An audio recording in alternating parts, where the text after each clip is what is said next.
your date now. It's 11th March 2022. It's just 25 days to APC National Convention if everything goes as planned. But it doesn't look like things are going as planned because things are falling apart and the party is trying to pick it up and try to salvage the situation. But let me remind you of what happened on Tuesday with Governor Nasir El-Rufai because it's going to form part of the conversation that we're going to be having in the next half hour or so. So listen again to a portion of Governor Nasir El-Rufai's intervention. Basically, some of the import of the meeting he had himself and some governors with President Buhari. Take a listen to him. He said, look,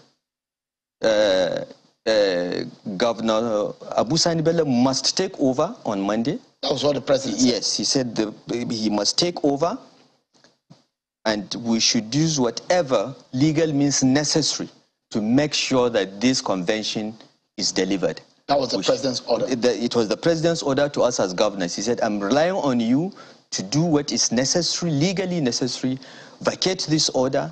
Abu Sani Bello takes over the leadership of the party, reconstitute all the committees of the convention, and ensure that the 26th of March date is sacrosanct. So Governor Bello has President Buhari's backing? He has the president's full backing and the backing of at least 19 of the 23 APC governors and deputy governors. What I'm telling you are the facts, and this is the situation. And since Monday, when Governor Abu Sani Bello took over, you can see we have made substantial progress.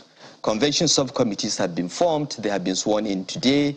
They have been reconstituted because the convention subcommittees formed by the earlier leadership had 1,700 members, which is half of the capacity of Eagle Square. It's a recipe for confusion, but now we have compact convention subcommittees. They have been sworn in and they are working, and now we are more confident than ever, that the convention will take place. So you heard Governor Nasir El-Rufai, largely the import of some of the meetings that they had with President Muhammadu Buhari. Another portion or part of this whole thing that I'd like you to have an insight to is what was credited to Governor Akeredolu of Ondo State and what he has said in a statement. I'd like you to look at it. Today, okay, so this is a portion of it. I'm going to read it. It's a bit long, but I'll take you through it. I promise you that. Now, it says, without necessarily dwelling on details that are known to critical stakeholders, the path taken lately by Governor Mai Mala Buni, the immediate past head of the CECPC, and an indivisible few, is an unenviable trajectory undeserving of our dear party. It is a disdainful narrative. So he went further to say, nevertheless, the courage and determination as well as shrewd sincerity of purpose demonstrated by most of the APC governors remain a delight. So let me, there's another portion of that statement, which I told you it's a bit long, it's about a few paragraphs. It says, significantly, the swift response and prompt action taken by Mr. President have in no small means salvaged our great party from internal scavengers. We indeed survived a civilian coup, largely inspired by mischief and incurable lust for power through artificial barricades. We, the governors, are for the party, except for the few Yahoo governors, in quote, apologies to Saliu, former DG of the Progressive Governors Forum, who were hand in glove with Buni to circumvent the will of majority of our party APC members.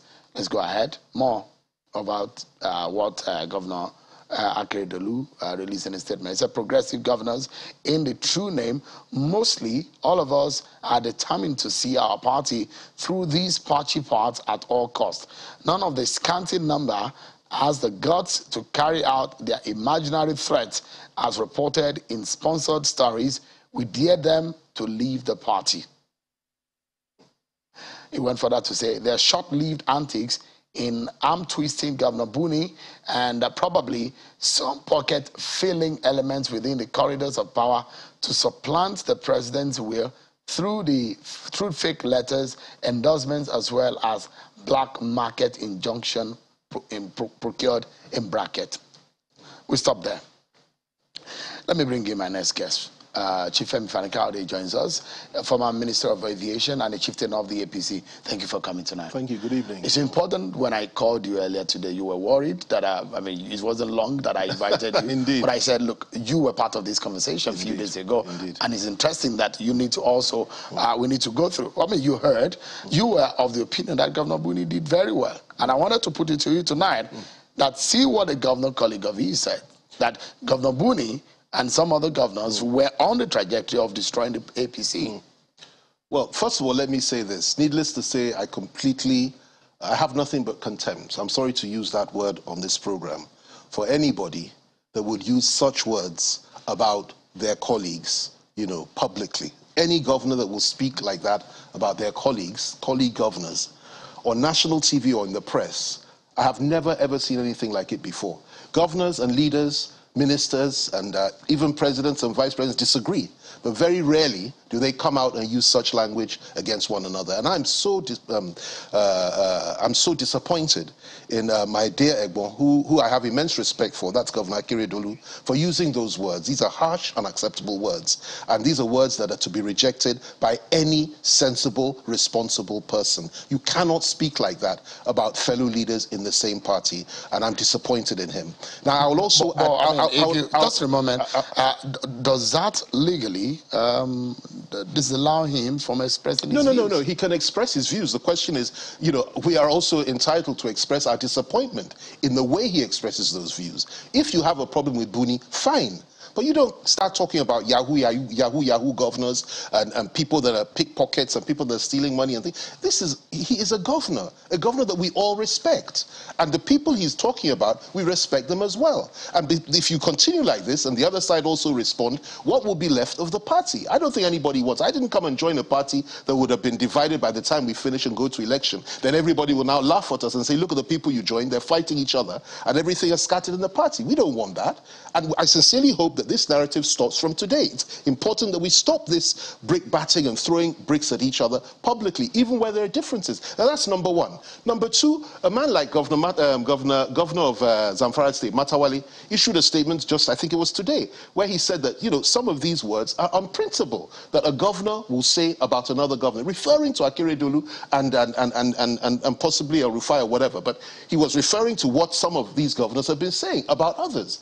And he reached out and said, look, this sort of thing has to stop, and everybody needs to get sensible and start behaving in a far more responsible way. And that's what I believe. It is most unhelpful to try, if you have a point, you now go public and you start talking about that, about a man like Buni or any other governor or any other leader within the same party. And I think that Governor Akeredolu really ought to reconsider his position and possibly even apologize to Buni. He may have differences, but there are ways of talking about one another in public. Maybe if, I'm just assuming, I'm playing the devil's advocate here right now, Governor Akeredolu is a senior advocate of Nigeria, yes, a learned fellow, and being a governor, a second-term governor, he may have been privy to a lot of things that you and I may not be. Whatever he's privy, and perhaps, and he drew well, I wouldn't call it allegory, but he painted a picture of the possibility of the destruction of the party based on the actions or inactions of Governor Buni. I mean, if someone is bent on destroying a party or an association that you belong, would you reserve your words to describe those kind of persons? It does not help the fortunes of the party when governors and leaders of the party begin to insult one another like this publicly. I have immense respect for Buni for one thing, and so many other things, but particularly for the fact that he has refused to respond in the same language as his detractors are channeling at him. It is wrong. It is unacceptable. It is irresponsible. There are some things you just don't say about your colleagues publicly, no matter how much pain you're feeling. Now listen, people are entitled to feel pain. He's entitled to feel pain, legitimately or illegitimately. He's entitled to have his opinion of Buni or anybody else, legitimately or illegitimately, ill-advised or not. He can have his opinion. But by the time you begin to talk about other leaders of the party like that publicly, before television cameras or in the press and so on and so forth, what does that say about your party? What does that say about you as a leader? And what does that say about the unity that you need before you go into an election in a few months' time? Maybe you're feeling like this because Governor Buni was responsible, technically, for your returning. He hated your returning to the APC, and you're feeling bad. No, he wasn't responsible. He didn't aid it. I made that decision on my own, and I wasn't the only one. Many governors, many former ministers, many senators, many House members, so many of us joined this party under the leadership of Buni, and he inspired us, he encouraged us, and he opened his arms for us to come and join, and we're happy about that. And you know, all these allegations that are being made, listen, it is important that we hear two sides. There are always two sides of any story, sometimes even up to three. And I think it's so unacceptable. This man traveled. He has gone away for medical treatment. He left the country, he handed over power to somebody for the time being whilst he was away. And what have we not heard about him since he traveled and since he left? Whilst on his sickbed, his colleague governors, his fellow governors, some of them are stabbing him in the back, claiming to represent every other governor. Somebody said 19 governors. Have we spoken to each of those 19 governors? I know quite a number of the governors in this party, even in the other party. And I can assure you, it is not true that 19 governors have hatred for Buni, or think Buni is evil, or think Buni is a thief. Not 19. Some may, others do not. And it is wrong for people to talk like this about one another. Now, not many people will come on national TV and challenge some of these people in this way. But I am different to most people. I will speak the truth at any point in time, and I don't care whose ox is God. If we want to be sensible, whatever our differences are as a party, we must come together as one, exchange words behind closed doors, argue it out, settle our differences, and go forward together, united. The ultimate, and I use that word, maybe not 100% in the meaning of it. The ultimate leader of the APC, the president, has spoken. He said, boot Buni out, bring Bello in. Yes, Buni were a fantastic leader from the president's point of view. Would he have said he should be booted out? I was not there when the president said that. Neither was I there. Governor Nasir El-Rufai, I played the tape. I was not there. I played the tape right here. He claims that. I was not there. And neither was I there. We saw him when he left the president's office. It was not. Or the president's he may have seen the president. I doubt very much the president will simply say, go and remove without doing it according to law. I doubt very much the president will listen to one side and make up his mind that somebody is evil and the other side is angels. I doubt that very much. I don't have evidence of that. I only have Nasir El-Rufai's word for that. But whatever the case, whatever it is the president said or didn't say, the most important point to appreciate is this. It is absolutely wrong when things are said behind closed doors between party leaders, particularly a president, for somebody to come on national TV and begin to say the president said we should do this, we should remove so-and-so, where the 19 of us are behind it. This is not... But the president hasn't denied it. No, the president has not come out... But he hasn't affirmed it. He hasn't affirmed it either. It does mean that... silence, they say, is consent. No. He hasn't affirmed it either. But those actions that we saw... Sorry, Chief. Yes. Those actions that we saw... on Monday, Governor Bello assumed office. On Tuesday, there was the APC chairman across 35 states were being inaugurated. On Wednesday, the zoning arrangement was being made. These are the things that Governor Nasir El-Rufai said the president said should happen. All these things were done simply because when the governor of Yobe State traveled, the national chairman traveled, he empowered the person that came in his place to act for him. He transmitted power to him for that period of time. And it is on that basis they were doing all these things, and they continue to prepare the ground for the 26th of March. It's as simple as that. But you see, there was a new angle to it. It was like, Buni is not here, the same Buni that transmitted power to the acting chairman, but now he's not here, he's on the sickbed. Let's stick the knife in him and let's finish him off. But when there was, just let me paint this instance to you. When there are stories that the president has endorsed a candidate for the national chairman, there are response from the villa that the president didn't do that. But since Monday, that these actions have been taken, there's been no response from the villa to say the president has said otherwise, or the president didn't tell Governor El-Rufai or his colleagues about his actions. I have been in this game since the year 1990.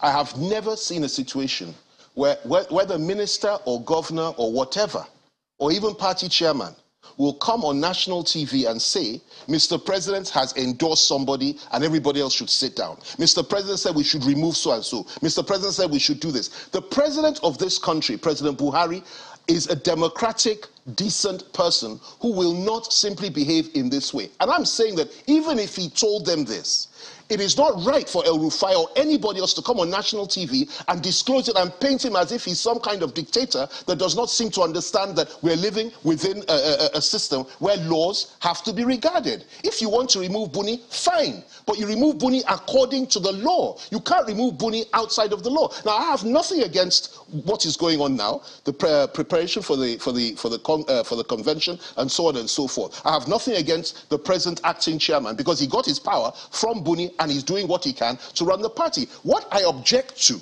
is this demonization of Buni whilst he's away. What I object to, this misrepresentation of Buni's actions. What I object to is the fact that everybody is now kicking Buni in the teeth simply because he's not here to defend himself. And his fellow governors are doing the same thing. Now, I'll tell you this. There are many governors in the APC that I know that are not happy with what Nasru El-Rufai said. There are many governors of the APC that I know that are very unhappy with what Akeredolu has said. Rightly so, and I'm very unhappy with it as well. Whatever Buni may have done, let us, if anything at all, and I'm not conceding. All right, let me bring an instance again to you. Yes. There is a court order, if my producer can put that on again. The court order, which we understand that was issued in November of this of last year, and the intention of that action was to stop the National Convention from going on. In fact, I understand that there are so many others that are other court orders or court reliefs that are being procured or that are being gotten to stop the convention from happening. And the allegations are that it was discovered that the Buni-led caretaker committee sat on that information. Okay. I don't know the way Governor El-Rufai described it, that this was intended for selfish reasons. Fine. I've heard the allegation.